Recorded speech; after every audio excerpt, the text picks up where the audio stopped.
Hello बच्चों, welcome back to my channel. Myself Sasi Bhushan. Today I am going to represent a most important topic of chemical equilibrium, जिसका नाम है ली Chatelier principal. जानेंगे ली Chatelier principle के applications क्या है, उसकी क्या यूजेस है। जैसे थोड़ा सा रिकॉल करते हैं केमिकल इक्विलिब्रियम के बारे में। तो केमिकल इक्विलिब्रियम क्या है? जैसे मैं बोलूँ कि अगर कोई आपका रिएक्टेंट है, कोई आपका रिएक्टेंट है, ये क्या है? रिएक्टेंट, ये क्या है? प्रोडक्ट। तो देखेंगे जिस रेट से रिएक्टेंट आपका प्रोडक्ट में कन्वर्ट हो रहा है, उसी रेट से प्रोडक्ट भी आपके रिएक्टेंट में कन्वर्ट हो रहा है। ऐसा स्टेज पे हम लोग क्या बोल सकते हैं कि rate of forward reaction is equal to rate of backward reaction. ठीक है, तो ये मस्त अपने इक्विलिब्रियम पे, ये अपने इक्विलिब्रियम पे कोई दिक्कत नहीं है। इसका अपने इक्विलिब्रियम पे कहने का मतलब, मान लीजिए इसका कलर फिक्स्ड हो जाए या मतलब इसका टेम्परेचर प्रेशर मेरा फिक्स्ड है, कोई डिस्टर्बेंस नहीं है। बट अगर मैं इसको डिस्टर्ब करूं तो, अगर मैं इसको डिस्टर्ब करूं तो फिर क्या होगा? इक्विलिब्रियम डिस्टर्ब हो जाएगा। तो रिएक्शन उधर जाना चाहेगा ना, जिधर उस डिस्टर्ब या उधर चेंज को क्या वो मिनिमाइज कर दे। जैसे एक एग्जांपल ले रहा हूं, अगर मैं बोलूं फॉर्मेशन ऑफ अमोनिया, तो N2 प्लस H2, ठीक है, ये क्या है आपका? ये क्या है आपका? इक्विलिब्रियम पे। ठीक है, ये आपका इक्विलिब्रियम पे, कोई दिक्कत नहीं है, कोई दिक्कत नहीं है। ठीक है, अगर मैं बोलूं कि इसका इधर कमी कर दूं या इसकी कंसंट्रेशन बढ़ा दूं, या मैं बोलूं कि अगर यहां का प्रेशर हाई कर दूं, प्रेशर लो कर दूं, टेम्परेचर हाई कर दूं, टेम्परेचर लो कर दूं, सारा किसके एप्लीकेशंस में जानेंगे? ली चैटलियर प्रिंसिपल के बारे में। वो क्या बोलता है? जिधर, जैसे अगर मैं कहूं ये आपका स्टेट ऑफ इक्विलिब्रियम पे कोई दिक्कत नहीं है, चलिए ठीक है, ये आपके पास। अगर मैं इसको यहां डिस्टर्ब करूं, ये इधर जा रहा है, तो ये फिर से क्या इधर आना चाहेगा? ठीक है, अगर मैं इसको इधर किया तो फिर से ये इधर आना चाहेगा। समझ रहे इस बात को? ठीक, तो इक्विलिब्रियम के बारे में तो हम लोग जान गए, फिर उसको डिस्टर्ब करेंगे तो जानेंगे। तो ली चैटलियर प्रिंसिपल क्या है, क्या बता रहा है आपका कि अगर मैं प्रेशर, टेम्परेचर, वॉल्यूम, कंसंट्रेशन में कुछ चेंजेस करूं तो फिर क्या होगा? रिएक्शन किधर जाएगा, रिएक्शन किधर मूव करेगा, किस डायरेक्शन में मूव करेगा जो रिएक्शन, या फिर से वो अपने स्टेट ऑफ इक्विलिब्रियम पे आ जाएगा। ठीक है, इसको नोट करें। देखिए बच्चों, ली चैटलियर प्रिंसिपल के अकॉर्डिंग हम लोग जानेंगे कि टेम्परेचर, प्रेशर, वॉल्यूम में चेंजेस करेंगे तो क्या होगा। जैसे according to Le Chatelier principle, देखिए लिखेंगे, if the change is applied to the system, if the change is applied to the system at equilibrium, कोई भी रिएक्शन अगर वो इक्विलिब्रियम पे है, उसमें कुछ हम चेंजेस करते हैं तो फिर क्या होगा?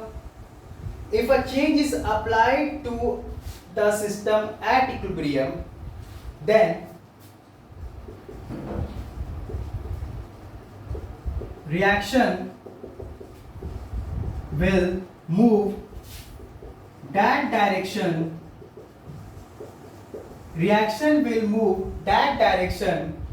in which the effect of change minimize। कह रहे हैं if the change is applied to the system at equilibrium, then the reaction will move that side where the change is minimized। उसके बाद क्या होगा? रिएक्शन उस डायरेक्शन में जाएगा, फिर क्या होगा, न्यू इक्विलिब्रियम सेटअप कर जाएगा। Then new equilibrium will established। ठीक है, नोट करें इसको। क्या कह रहा है ये लिचार्टियर प्रिंसिपल? बेसिकली क्या किसी पे बेस्ड है, आपके प्रेशर, वॉल्यूम, टेम्परेचर, इसकी चेंजेस होगा तो उस पर क्या इफेक्ट पड़ेगा, वो क्या करेगा। ठीक है, if the change is applied to a system at equilibrium then the reaction will move that direction which the effect of change will minimize, then new equilibrium will established at new condition। ठीक है, note करें इसको।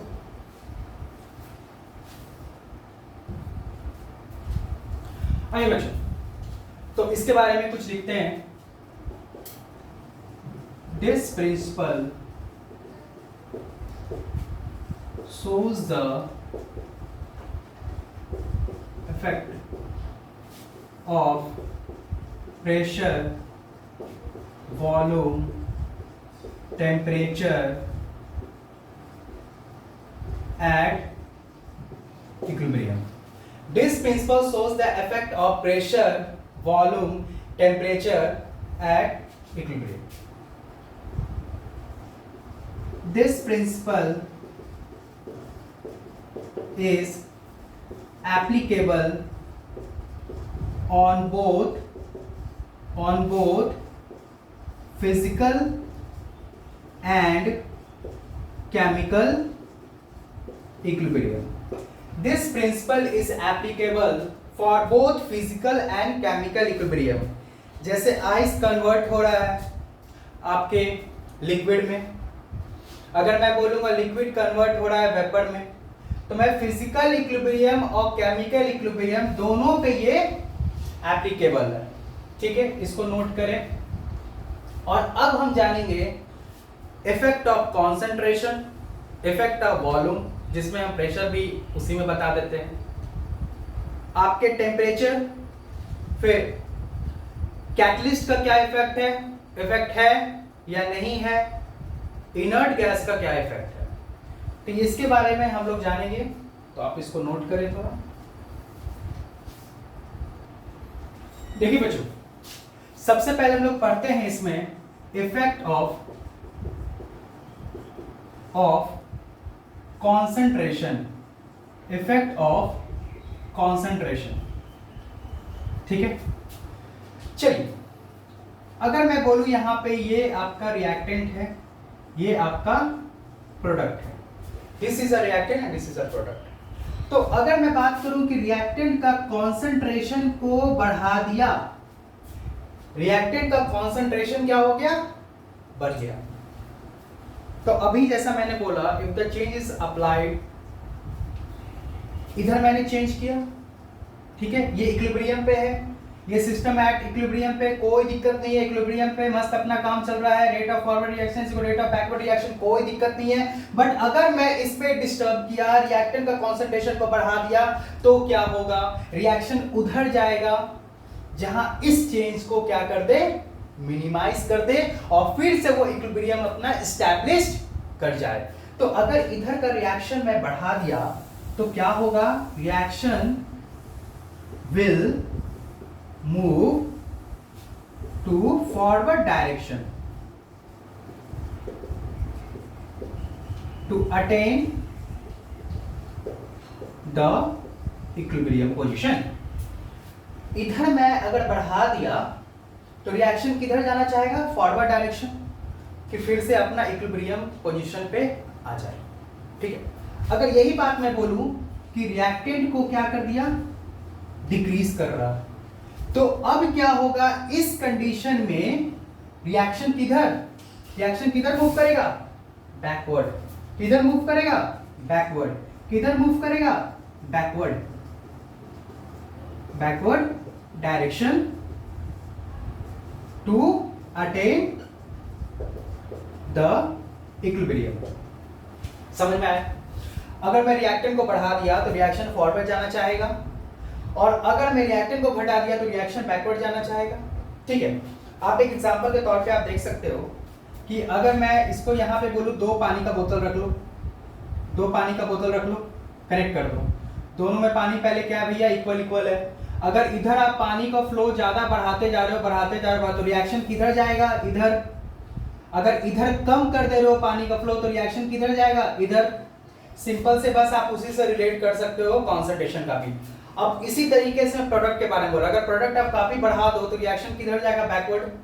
अगर आप product काफी घटा दो reaction किधर जाएगा, फॉरवर्ड। आई होप ये टॉपिक आप लोगों को समझ में आ रहा होगा। ठीक, इसको नोट करें, ठीक है।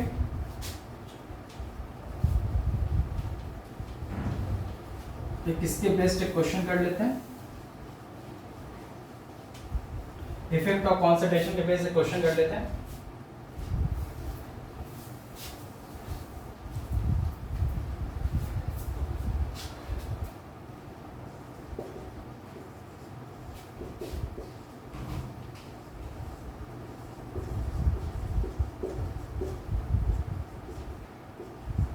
ठीक है,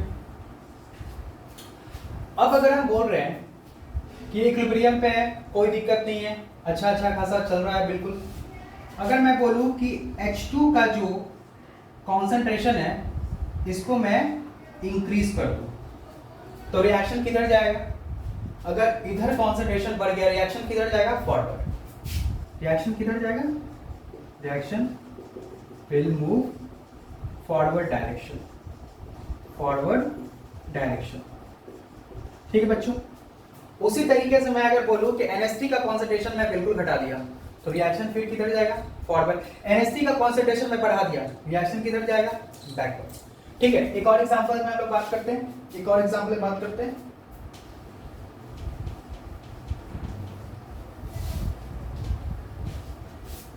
आइए,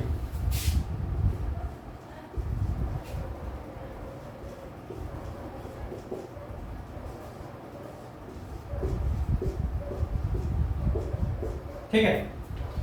अब अगर मैं बोलूं आपको कि कॉन्सेंट्रेशन ऑफ CO3 का मैं इंक्रीज कर दिया तो रिएक्शन किधर मूव करेगा, फॉरवर्ड डायरेक्शन या बैकवर्ड डायरेक्शन, सोचिए इसको।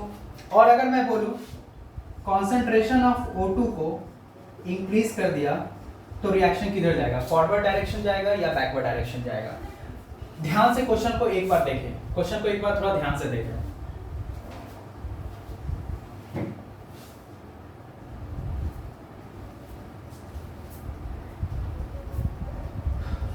चलिए ठीक है, अगर मैं CaCO3 को बढ़ा दूं तो रिएक्टेंट तो बढ़ गया ना, तो रिएक्शन किधर जाना चाहेगा, फॉरवर्ड डायरेक्शन। रिएक्शन किधर जाना चाहेगा, फॉरवर्ड डायरेक्शन। बट ये बिल्कुल गलत है, ठीक है। सॉलिड कंपोनेंट पे कोई लेना देना नहीं है इससे, ठीक है। तो सॉलिड वाले पे मैं क्या लिखूंगा, नो इफेक्ट। बट अगर ये तो O2 गैस है, O2 तो गैस है, अगर इसकी कॉन्सेंट्रेशन आप बढ़ा दे रहे हो तो according to Le Chatelier principle reaction will move to that direction where the changes minimize. तो बैकवर्ड डायरेक्शन जाना चाहेगा, किधर जाना चाहेगा, बैकवर्ड डायरेक्शन। इसको नोट कर ले और लिखेंगे सॉलिड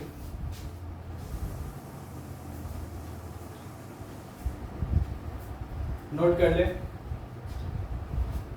फिर लिखेंगे solid component does not affect the equilibrium, solid component does not affect the equilibrium,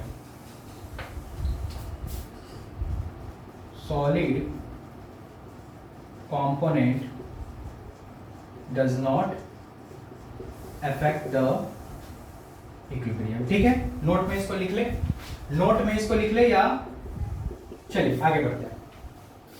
अब हम लोग बात करेंगे इफेक्ट ऑफ वॉल्यूम का। आइए बच्चों, वॉल्यूम के बारे में जाने कि वॉल्यूम को बढ़ाने से या वॉल्यूम के घटाने से क्या इफेक्ट पड़ता है आपके इक्विलिब्रियम पे, तो देखते हैं। जैसा कि हम लोग जानते हैं कि अगर वॉल्यूम को बढ़ाते हैं तो प्रेशर घटता है, अगर वॉल्यूम को बढ़ाते हैं तो प्रेशर घटता है, ठीक है। तो इस कंडीशन में आप जानिएगा कि अगर वॉल्यूम को बढ़ा रहे हैं तो प्रेशर घट रहा है, ठीक है। तो रिएक्शन उधर जाना चाहेगा जिधर नंबर ऑफ मोल्स इंक्रीज कर रहा है। Then reaction will move in that direction in which the number of moles increases। देखिए, इसको मैं इस तरीके से भी प्रूफ कर सकता हूं। डेल्टा एन जी अगर ग्रेटर देन 0 होगा तो क्या होगा, delta n g less than 0 होगा तो क्या होगा, ठीक है। मैं इस तरीके से प्रूफ कर सकता हूं। चलिए एक एग्जांपल से अगर हम बात करते हैं इसका, तो अगर मैं देखूं यहां पे PCl5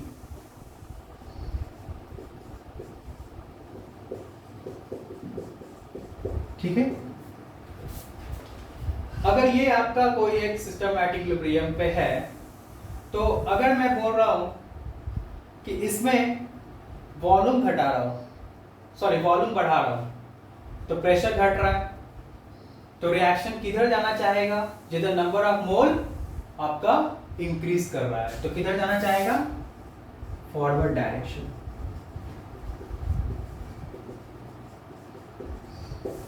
ठीक है। नोट करें इसको। तो आइए बच्चों का एग्जांपल लेते हैं। तो जैसा अभी हम लोग ने पढ़ा कि वॉल्यूम को बढ़ाते हैं तो प्रेशर घटता है, तो रिएक्शन उधर जाना चाहेगा जिधर नंबर ऑफ मोल इंक्रीज कर रहा है। ये पहला था ना। दूसरा मैं क्या बोला कि अगर वॉल्यूम को घटा रहा हूं अब प्रेशर बढ़ रहा है, then reaction will move in that direction in which then reaction will move in that direction in which number of moles क्या decreases, number of moles decreases। आइए इसको प्रूफ करते हैं, आते हैं इसको प्रूफ करते हैं। जैसे अगर हम एक एग्जांपल लेते हैं, ऐसे एक एग्जांपल लेते हैं। चलिए एक बार प्रूफ करते हैं इसको, आप इसको नोट करें, एक बार प्रूफ करते हैं। आइए प्रूफ करते हैं। 3 सेट ऑफ कंडीशन लेते हैं। जब डेल्टा एनजी 0 हो जाए, जब डेल्टा एनजी ग्रेटर देन 0 हो जाए और डेल्टा एनजी लेस देन 0 हो जाए, तो क्या क्या इफेक्ट पड़ता है एक बार जानते हैं। अदरवाइज आप इस पे जानिए कि अगर वॉल्यूम को बढ़ा रहे हैं तो प्रेशर घट रहा है, तो रिएक्शन किधर जाना चाहेगा, रिएक्शन किधर जाना चाहेगा, where number of moles increases, where number of moles increase कर रहा है तो रिएक्शन उधर जाना चाहेगा। एग्जांपल मैं दोनों का एक लेके बता देता हूं, ठीक है, इसको नोट करें। चलिए ठीक है, आइए। अगर मैं बोलूं यहां पे एक एग्जांपल लेता हूं, सर अगर यहां पे मैं बोलूं A plus B, A gas, C gas, C plus D, C gas और D गैस, ठीक है यहां पे। तो इस केस में अगर मैं बोल रहा हूं कि वॉल्यूम को बढ़ाइए तो रिएक्शन किधर जाएगा कि इस इफेक्ट को मिनिमाइज कर दे और फिर से इक्विलिब्रियम पे आ जाए। तो देखिए सर, एक चीज जाने यहां पे कि मैं यहां पे डेल्टा एनजी निकालूंगा। डेल्टा एनजी क्या होता है, number of moles of gaseous product minus number of moles of gaseous reactant. चल अब सर इस केस में डेल्टा एनजी निकालता हूं मैं। अगर मैं बोलूंगा डेल्टा एनजी तो इसका कितना है कोएफिशिएंट, 1 प्लस 1 माइनस 1 प्लस 1, तो क्या हो रहा है 0। अगर डेल्टा एन जी जीरो हो जाए, अगर डेल्टा एन जी जीरो हो जाए तो क्या बोलेंगे, आप वॉल्यूम को बढ़ाओ या वॉल्यूम को घटाओ या प्रेशर को बढ़ाओ या प्रेशर को घटाओ, नो इफेक्ट, नो इफेक्ट। समझ में आया? समझ में आया क्या बोल सर? क्यों ऐसा, क्यों प्रूफ कर सकता हूं? अगर मैं इसका QC लिखता हूं, अगर मैं इसका QC लिखता हूं, ऐसे ये थोड़ा सा लॉन्ग डिस्कशन हो जाएगा रिएक्शन क्वेश्चन का, फिर इक्विलिब्रियम कांस्टेंट का, ठीक है। जनरली हम लोग जानते हैं, जैसा अभी मैं बोला कि अगर वॉल्यूम को बढ़ाते हैं तो प्रेशर घटता है, तो रिएक्शन उधर जाना चाहेगा जिधर नंबर ऑफ मोल्स इंक्रीज कर रहा है। यहाँ पे तो दोनों तरफ, यहाँ पे भी क्या है 2 मोल्स, यहाँ पे भी क्या है 2 मोल्स, तो रिएक्शन किधर जाना चाहेगा, उधर भी 2 इधर भी 2, तो क्या होगा, कोई इफेक्ट नहीं, कोई इफेक्ट नहीं, ठीक है। चलिए ठीक है, इसको नोट करें। आइए एक वैसा रिएक्शन पढ़ते हैं जिसमें delta n g greater than 0 हो, ठीक है, हटाएं।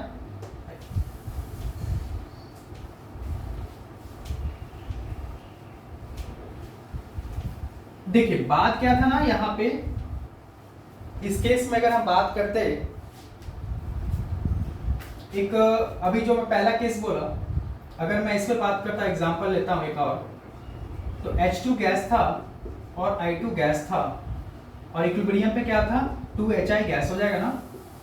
चलिए, तो इस केस में क्या होता कि डेल्टा Ng क्या आ रहा था 0, तो यहां पे आप वॉल्यूम बढ़ा रहे थे घटा रहे थे, कोई इफेक्ट नहीं करता है, कोई इफेक्ट नहीं होता है, ठीक है। मैं इसको चाहता था अभी QC से भी आपको बता सकता था कि क्या यहाँ पे जो वॉल्यूम होता है ना, जितना वॉल्यूम यहाँ होता है उतना वॉल्यूम यहाँ होता है, तो वो कट जाता, ठीक है। तो चलिए दूसरा एक एग्जांपल लेते हैं जिसमें डेल्टा Ng ग्रेटर देन 0 हो जाए, जिसमें डेल्टा Ng ग्रेटर देन 0 हो जाए। आइए, हालांकि इसके बारे में डिस्कस कर ही लिया था। चलिए अगर मैं बात करता हूं यहाँ पे PCl5 के बारे में, ठीक है, देखिए यहां पे कितना मोल है 2 मोल, यहां पे कितना मोल है, सॉरी यहां पे कितना मोल है 1 मोल, यहां पे कितना मोल है 2 मोल, तो डेल्टा Ng क्या हो गया 2 - 1 1, मतलब ग्रेटर देन 0, डेल्टा Ng क्या हो गया ग्रेटर देन 0, ठीक है। अब इस केस में अगर मैं आपको बोलता कि सर आप वॉल्यूम को बढ़ा दो तो प्रेशर घट रहा है, तो क्या हो रहा है, प्रेशर घट रहा है, तो रिएक्शन उधर जाना चाहता है जिधर नंबर ऑफ मोल्स इंक्रीज कर रहा है, तो फॉरवर्ड डायरेक्शन में, ठीक है। इसको मैं रिलेट आपका वॉल्यूम और QC का भी कर सकता था कि इस केस में जो वॉल्यूम और QC इनवर्सली प्रोपोर्शनल पे आ रहा था, ठीक है। चलिए इसको भी नोट करें। अगर एक और एग्जांपल मैं लूं डेल्टा Ng लेस देन 0 वाला, तो एग्जांपल हाँ, अगर मैं यही लेता है हैबर प्रोसेस, N2 गैस, चलिए 2NH3 गैस की बात करता है यार।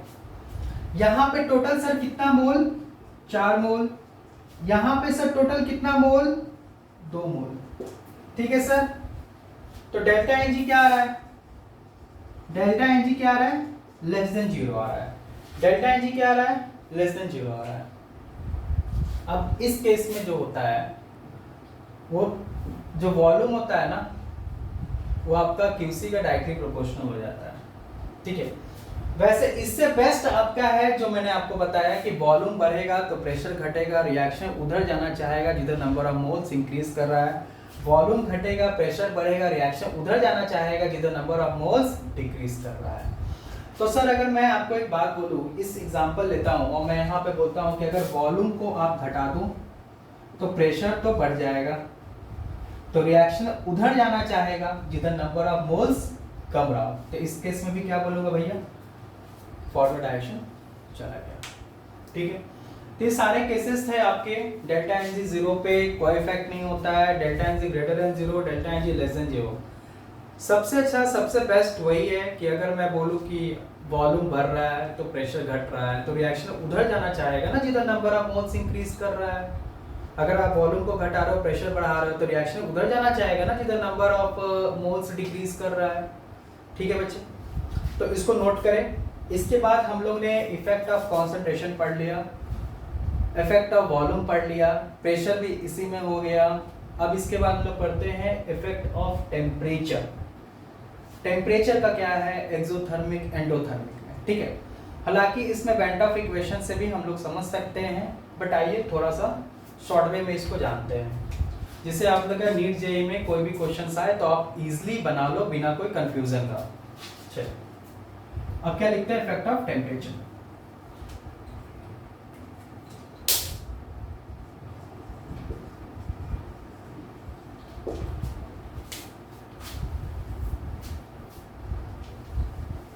इफेक्ट ऑफ टेम्परेचर में हम लोग देखेंगे एक्सोथर्मिक प्रोसेस और एंडोथर्मिक प्रोसेस से क्या रिलेट है।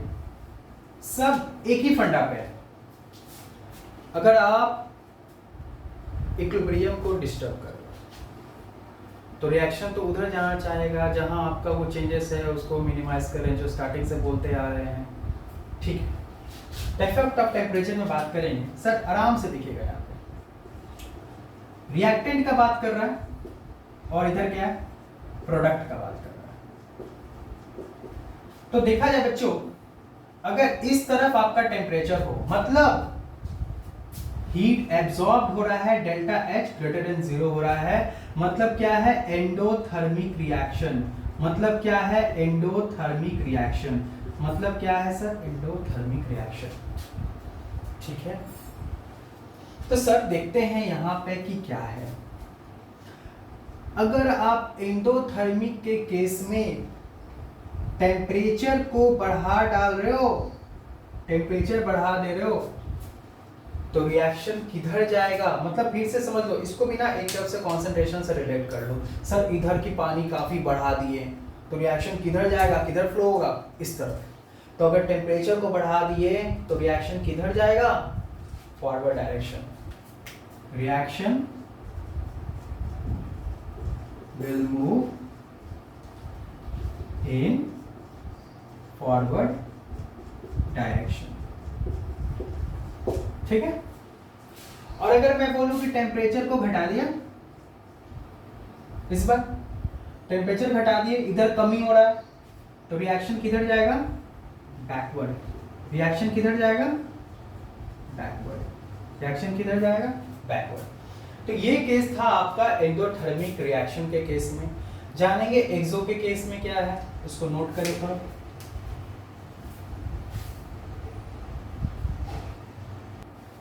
आइए बच्चों, दूसरा केस हम लोग देखते हैं कि अगर मैं आपको बोलूं कि ये रिएक्टेंट है, ठीक है, ये क्या है प्रोडक्ट, और इस तरफ इस पर टेम्परेचर लिखता हूं प्रोडक्ट की तरफ, तो इसका मतलब क्या होता है, जो डेल्टा एच क्या होता है लेस देन जीरो होता है, एक्सोथर्मिक रिएक्शन होता है, एक्सोथर्मिक रिएक्शन होता है। आइए, अगर एक्सोथर्मिक रिएक्शन है, फिर से वही बात करूं कि अगर मैं टेम्परेचर को बढ़ा देता हूं, अगर मैं टेम्परेचर को बढ़ा देता हूं तो रिएक्शन किधर जाएगा, बैकवर्ड। रिएक्शन किधर जाएगा, backward.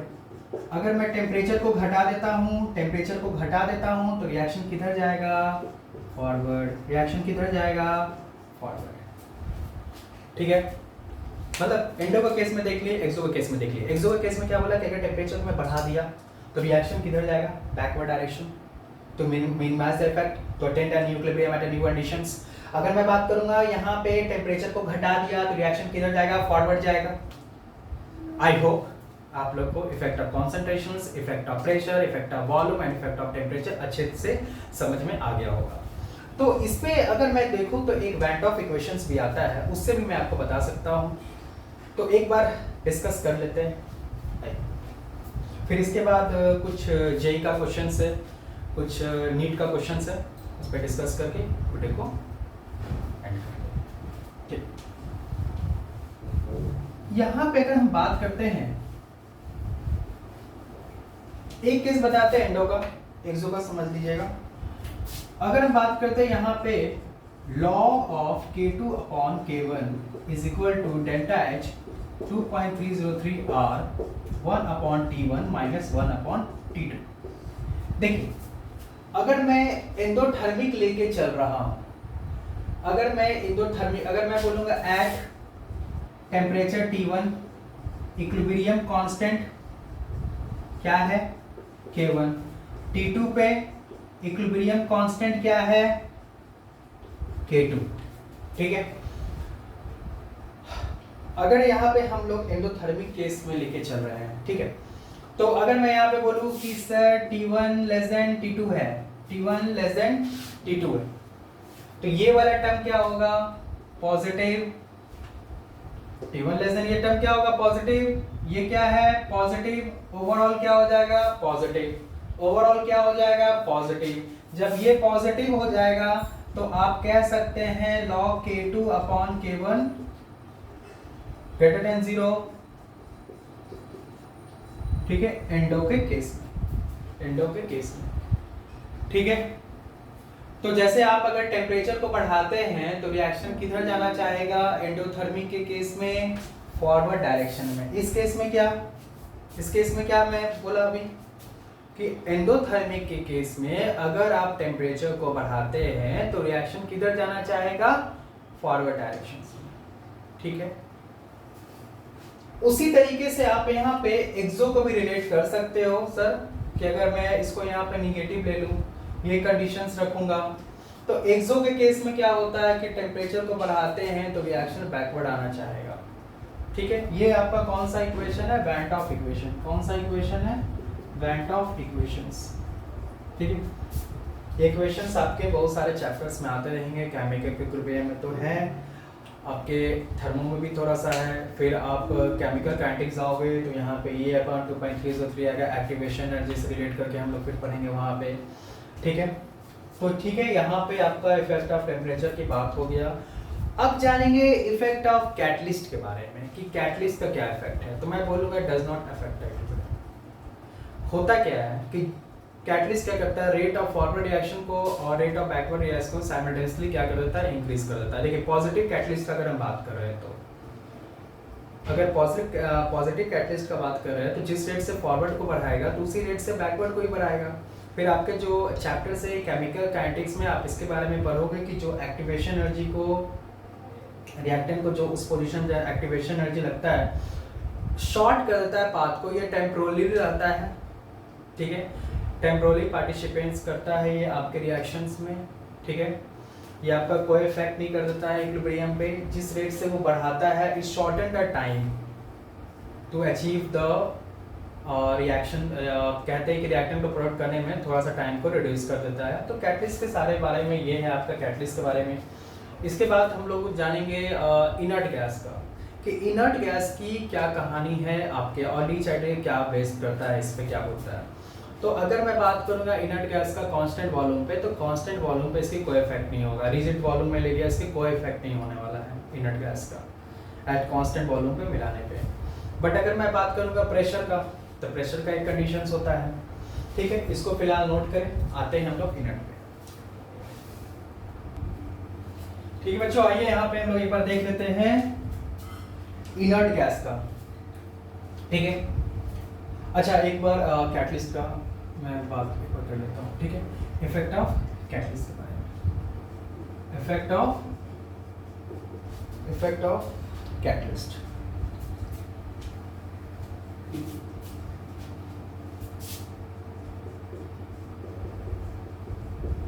Effect of catalyst, effect of catalyst. देखिए यहाँ पे मोस्ट इंपॉर्टेंट पार्ट क्या होता है, it does not affect the equilibrium, it does not affect the equilibrium, it does not affect the equilibrium, ठीक है। दूसरा क्या है,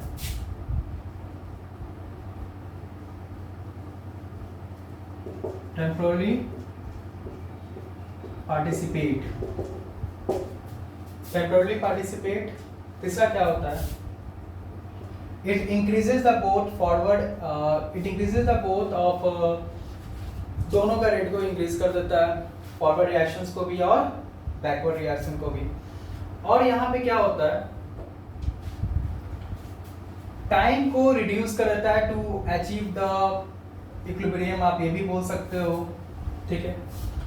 मतलब कहने का मतलब क्या है, ये आपके इक्विलिब्रियम को इफेक्ट नहीं करता है कि मैं फॉरवर्ड जा रहा हूं तो बैकवर्ड जा रहा हूं तो उसको मिनिमाइज कर रहा हूं, ठीक है। इट, आप ऐसे लिख सकते हो, it increases the both forward and backward, ठीक है। फोर्थ में क्या कर सकते हैं,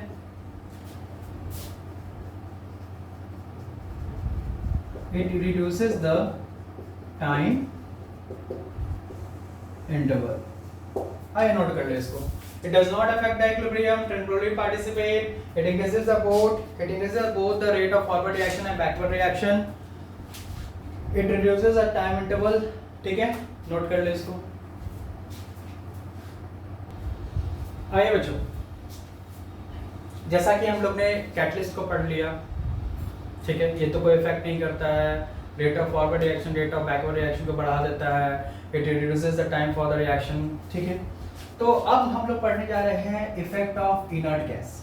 अगर मैं बात करूं एट कांस्टेंट वॉल्यूम पे क्या बोलेंगे, no effect, no effect. Constant volume पे क्या होगा, नो इफेक्ट, ठीक है। इनर्ट गैस को अगर आप कांस्टेंट वॉल्यूम पे मिलाते हो तो कोई इफेक्ट नहीं होता है। जैसे इनर्ट गैस बहुत सारे के मन में आएगा, हीलियम, नियॉन, आर्गन, क्रिप्टन, ठीक है भैया, ये सब तो इनर्ट गैस होता ही है, बट ऐसा भी कोई गैस रहेगा जो उस रिएक्शन के इक्विलिब्रियम रिएक्शन पे मैं डालूंगा उसको कोई इफेक्ट नहीं रहता, वो इनर्ट गैस ही हो जाता है। तो अगर जैसे मैं बात करता हूँ एट कांस्टेंट, किस पे, प्रेशर पे, अगर कांस्टेंट प्रेशर पे बात करते हैं, कांस्टेंट वॉल्यूम में तो no effect, no effect, no effect, no effect, ठीक है। कांस्टेंट प्रेशर पे बात करते हैं,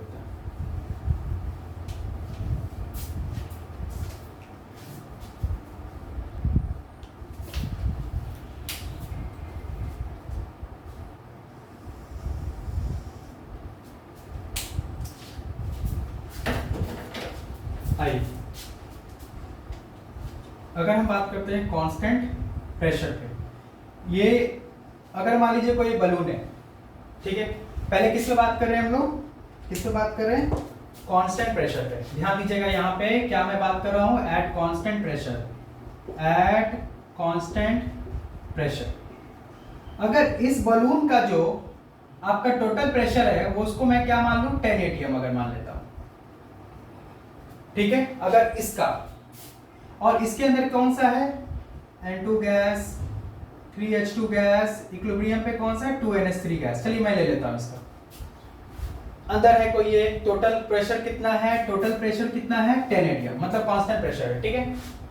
अब क्या हो गया कि मैं इसके अंदर हीलियम गैस मिला रहा हूं। अगर इसके अंदर मैं क्या कर रहा हूं, हीलियम गैस मिला रहा हूं, ये अपना कुछ प्रेशर रखेगा, मान लो 2 atm, भाई बाहर तो 10 atm का है टोटल, अब अंदर ये कुछ अपना 2 atm रख रहा है, तो ओवरऑल जो इसकी जो प्रेशर है, ओवरऑल जो इसकी जो प्रेशर है वो क्या हो रहा है, रिड्यूस हो रहा है। मैं फिर से एक बात समझते हैं, ये ब्लू से मैं क्या दिखाया, कोई बलून है, चलिए ठीक है, इसकी जो टोटल प्रेशर है वो क्या है, 10 atm। इसके अंदर एक रिएक्शन है ये वाला, और मैं बोला कि टोटल जो है इसका प्रेशर कितना है, 10 atm। अगर मैं यहाँ पे कोई हीलियम जो इनर्ट गैस में इसको इसके अंदर मिला रहा हूँ, जो मान लो कि वो अपना 2 atm प्रेशर को रख रहा है, तो वो भी कुछ अपना प्रेशर रख रहा है, तो इसका मतलब इस वाले में इसका कुछ प्रेशर रिड्यूस हो जाएगा, क्योंकि ओवरऑल प्रेशर क्या है, कांस्टेंट। तो इस केस में मैं बोलूंगा कि प्रेशर क्या हो रहा है, रिड्यूस हो जा रहा है। तो reaction will move in that direction in which number of moles increases. In which number of moles increases? समझ में आया? इनर्ट गैस के बारे में दो कंडीशन, एट कांस्टेंट वॉल्यूम पे नो इफेक्ट, रिजिड कंटेनर बोल दो या उसकी कोई इफेक्ट नहीं। अगर कांस्टेंट प्रेशर पे बात कर रहे हैं तो यहां पे देखें कि प्रेशर रिड्यूस हो जा रहा है, तो नंबर ऑफ मोल्स रिड्यूस हो रहा है, तो रिएक्शन उस तरफ जाएगा जिधर नंबर ऑफ मोल्स क्या हो रहा है, इंक्रीज कर रहा है। मतलब देखिए स्टार्ट से लेके एंड तक की बात करते हैं, कोई रिएक्शन आपके इक्विलिब्रियम पे है, आराम से मस्त है, खुश है, कोई दिक्कत नहीं है। जिस रेट से वो अपने प्रोडक्ट में जा रहा है उसी रेट से वो प्रोडक्ट अपने रिएक्टेंट में आ रहा है, उसकी कोई, जब तक कोई इसको एक्सटर्नल डिस्टर्ब ना करे। अगर एक्सटर्नल डिस्टर्ब करने से इक्विलिब्रियम डिस्टर्ब हो गया, बट रिएक्शन को क्या है, अपने इक्विलिब्रियम पे आना है, अपने पोजीशन पे आना है, ठीक है। ये आराम से इस तरीके था, इसको डिस्टर्ब करो, ये इधर गया, भाई फिर से आएगा ना, इधर गया तो फिर से आएगा ना, इधर गया तो फिर से आएगा ना। तो यहाँ पे सारा हम लोग ने कॉन्सेंट्रेशंस के बारे में जाना, वॉल्यूम के बारे में जाना, प्रेशर के बारे में जाना, कैटलिस्ट के बारे में जाना। Does not effect but it increases the rate of the both forward and backward reactions, ठीक है। टाइम को क्या करता है, रिड्यूस कर देता है, रिएक्शन जो होने का होता है थोड़ा सा जल्दी हो जाता है। अगर जो 10 घंटे में होने का है वो हो सकता है 2 मिनट में, डिपेंड ऑन कैटलिस्ट, 2 घंटे में हो जाए, 5 मिनट में हो जाए, ठीक है। कैटलिस्ट के बारे में जाने, इनर्ट गैस के बारे में जाने कि कांस्टेंट वॉल्यूम पे मिलाएंगे तो क्या होगा, नो इफेक्ट होगा, प्रेशर पे मिलाएंगे तो क्या होगा, हम लोग जान गए, ठीक है। तो चलिए ये सारा था, हम लोग ने फैक्टर अफेक्टिंग द, मतलब सारा कुछ हम लोग पढ़ लिए। ली चैटरियर बेस्ड किस पे था, it based on the change on concentration, pressure and temperature पे, ठीक है। तो जो उसकी डेफिनेशन था उस पे ही तो हम लोग ने सर काम किया। तो अब इसके बेस पे हम लोग कुछ क्वेश्चंस करते हैं, इसके बेस पे हम लोग कुछ क्वेश्चंस करते हैं। तो चलिए स्टार्ट करते हैं, नोट करें। आइए बच्चों, ये क्वेश्चन देखिए, कोई रिएक्शन दिया हुआ है, ठीक है। ये आपका परसेंटेज यील्ड और इधर प्रेशर का है, ठीक है। मैं यहाँ पे लिख देता हूँ T3, T2, T1, ठीक है। कह रहा है favourable condition for the SO3 formation compare temperature, ठीक है। अब आपको यहाँ पे टेम्परेचर का कंपैरिजन करना है और बताना है favourable condition for the SO3 formation. एक बार वीडियो को पॉज करके थोड़ा सा इसको बनाने की कोशिश करिए। चलिए देखते हैं क्या कर रहा है favourable condition for the SO3 formation. Sir ये एक एक्सोथर्मिक प्रोसेस है, एक्सोथर्मिक प्रोसेस में आप अगर टेम्परेचर को कम करते हो तो रिएक्शन फॉरवर्ड जाता है, रिएक्शन फॉरवर्ड जाता है तो SO3 का मस्ट यील्ड होगा, तो SO3 का मस्त यील्ड होगा। तो यहाँ पे मैं क्या बोल दूँ सर कि अगर favourable condition for SO3 formation बोलूँ तो मैं बोल सकता हूँ लो टेम्परेचर पे, तो यहाँ पे लो टेम्परेचर पे अच्छा इसका यील्ड हो रहा है, तो मैं क्या बोलूँगा sir T3 less than T2 less than T1, temperature कम होनी चाहिए क्योंकि ये एक्सोथर्मिक है, क्योंकि इधर आपके प्रोडक्ट की तरफ आपका हीट लिखा है, प्रोडक्ट की तरफ आपका हीट लिखा है, मतलब एक्सोथर्मिक रिएक्शन है।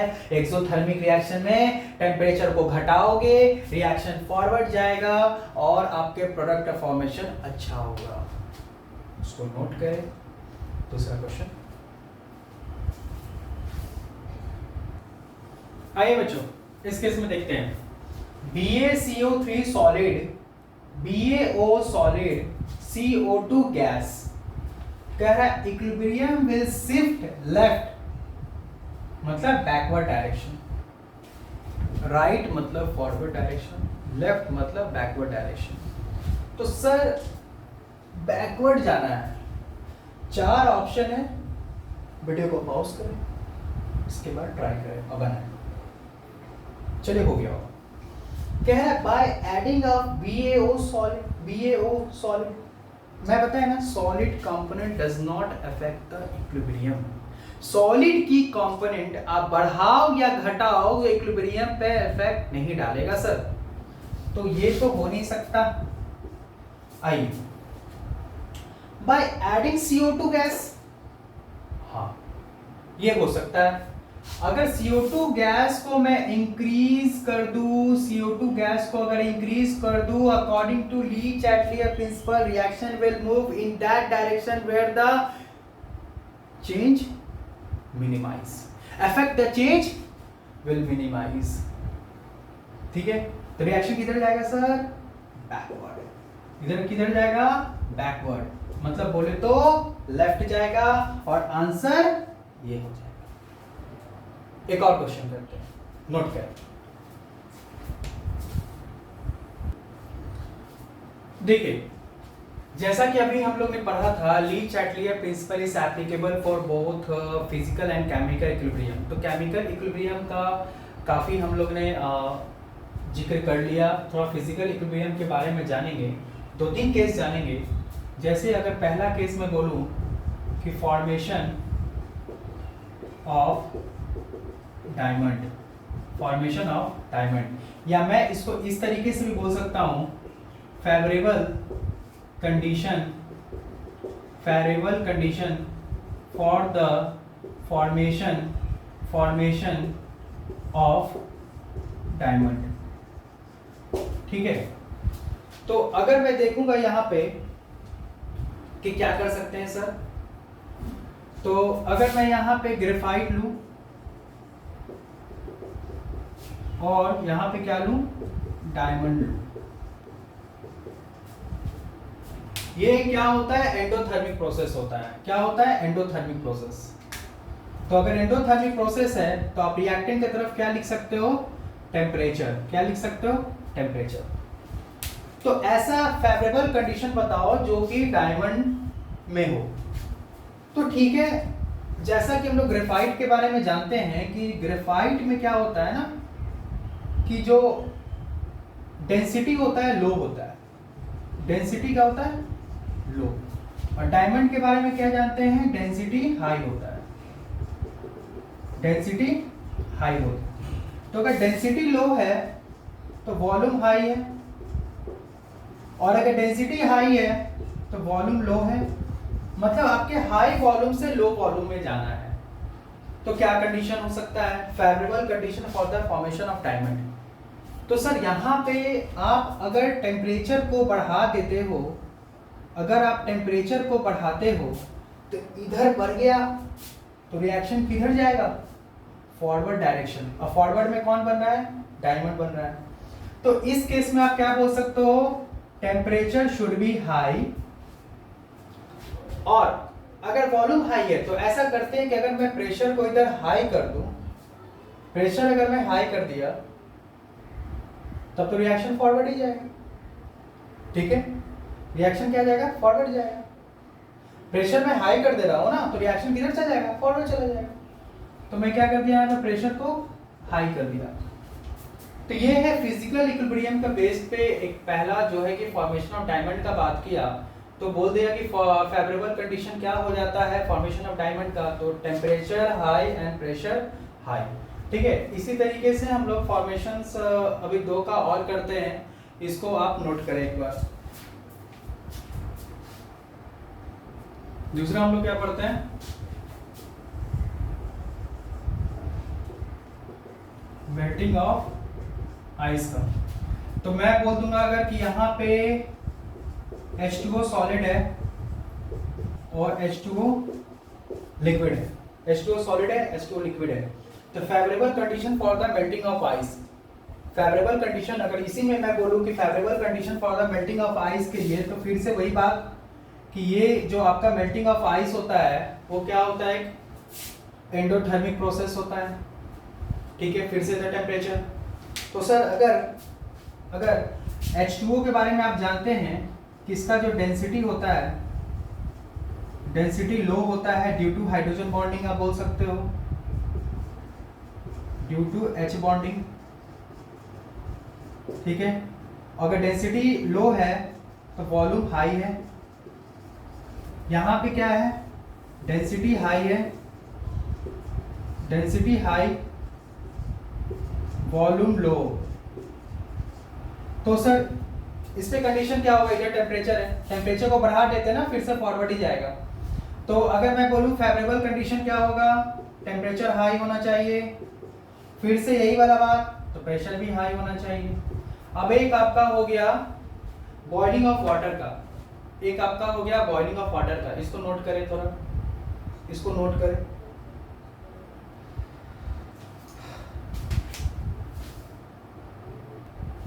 ठीक है, एक क्या कर देते हैं, बॉइलिंग ऑफ वाटर फ्लेम में।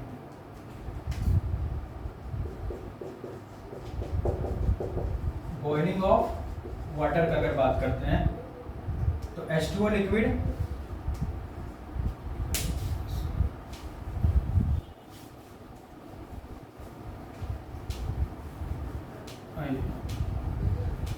बॉइलिंग ऑफ वाटर का बात करते हैं तो सर H2O लिक्विड है, इस बार H2O गैस में जा रहा है, ठीक है, हीट तो देना ही होगा ना, टेम्परेचर या हीट तो इधर देना ही होगा। तो आइए अब देखते हैं इस केस में क्या है, favourable condition for the formation of H2O gas. अगर आपसे क्वेश्चन करता है favourable condition for the formation of H2O gas, तो फेवरेबल कंडीशंस करना है तो सिंपल सी बात है कि अगर मैं यहाँ पे H2O लिक्विड का बात करूँ इस बार, तो डेंसिटी क्या होता है, डेंसिटी क्या, डेंसिटी हाई, वॉल्यूम लो।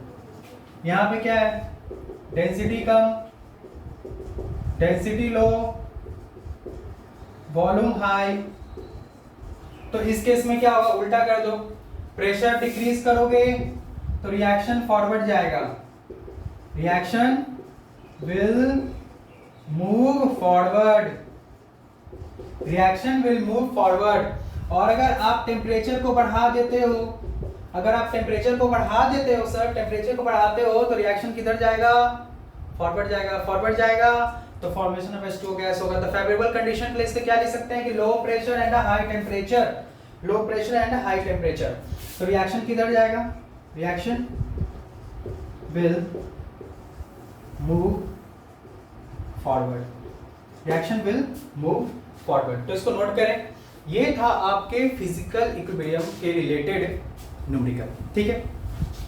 तो जैसा कि हम लोग जान गए यहाँ पे कि केमिकल फिजिकल के बारे में जाने, ली चैटलियर प्रिंसिपल क्या होता है। आई होप अब ये जाके एप्लीकेशंस आप लोगों को पूरी तरीके से क्लियर हो चुका होगा कि क्या है। चलिए एक दो क्वेश्चंस और करते हैं हम लोग जे मीन्स का, ठीक है, चलिए नोट करें। आइए बच्चों क्वेश्चन देखते हैं, क्या कर रहा है, 3x गैस है, y गैस है, x3y गैस है। The amount of x3y at equilibrium is affected by, इसका अमाउंट किस कंडीशन पे अफेक्ट हो सकता है, इसका अमाउंट किस कंडीशन पे अफेक्ट हो सकता है। पहले हम लोग ऑप्शन देखते हैं, क्या टेम्परेचर और प्रेशर होने से, क्या सिर्फ प्रेशर के होने से, क्या सिर्फ टेम्परेचर के होने से, या टेम्परेचर प्रेशर और कैटलिस्ट होने से। तो कैटलिस्ट के बारे में हम लोग जाने, does not affect the equilibrium, इसको तो पहले ही काट देते हैं, तो ये ऑप्शन कट गया। अब यहाँ पे ध्यान दो, क्या सिर्फ प्रेशर के होने से या सिर्फ टेम्परेचर के होने से, नहीं सर। अगर एक्सो एंडो हो गया तो सर, अगर वॉल्यूम बढ़ जा रहा है तो प्रेशर घट जा रहा है, तो रिएक्शन किधर जाना चाहिए, जो नंबर ऑफ मोल्स इंक्रीज कर रहा है, तो फिर सर तो क्या कर सकते हैं, तो इस कंडीशंस में हम लोग क्या बोलेंगे, टेम्परेचर एंड प्रेशर, ठीक है। टेम्परेचर और प्रेशर को अगर आप बढ़ाते हैं सर, तो फिर आपका ये क्या होगा, इस पे इफेक्ट पड़ेगा, चाहे वो एक्सो हो चाहे वो एंडो हो, इस पे इफेक्ट पड़ेगा, ठीक है। ठीक है, दूसरा क्वेश्चन करते हैं हम लोग, नोट करें। आइए बच्चों क्वेश्चन देखते हैं। Consider a reaction CO gas, H2O gas, CO2 gas and H2 gas दिया है। At a given temperature the equilibrium amount of CO2 can be increases by, मतलब इधर कैसे बढ़े, मतलब ये कैसे बढ़ेगा। तो जाहिर सी बात है कि रिएक्टेंट की कॉन्सेंट्रेशंस को बढ़ा देंगे तो इधर ऑटोमेटिक ये फॉरवर्ड जाएगा, ठीक है, तो बढ़ जाएगा। तो एडिंग अ सुटेबल कैटलिस्ट, नहीं भैया ये तो नहीं होगा। एडिंग अ इनर्ट गैस, अच्छा इनर्ट गैस का कांस्टेंट वॉल्यूम है डेल्टा Ng0, डेल्टा Ng0, ठीक है, नहीं होगा। Decreasing the volume of container, decreasing the volume of container delta Ng0, नहीं होगा। अब कौन सा बचा, increasing the amount of CO gas. अगर आप इधर बढ़ा दे रहे हो तो रिएक्शन किधर जाएगा, इस तरफ जाएगा, फॉरवर्ड जाएगा। तो राइट आंसर। तो बच्चों इस एप्लीकेशन के बेस से आप किसी भी तरह का जेईई मेंस नीट का आप क्वेश्चन सॉल्व करें, PYQ सॉल्व करें, ठीक है। आई होप ये वीडियो आप लोग को पसंद आया होगा। Thank you.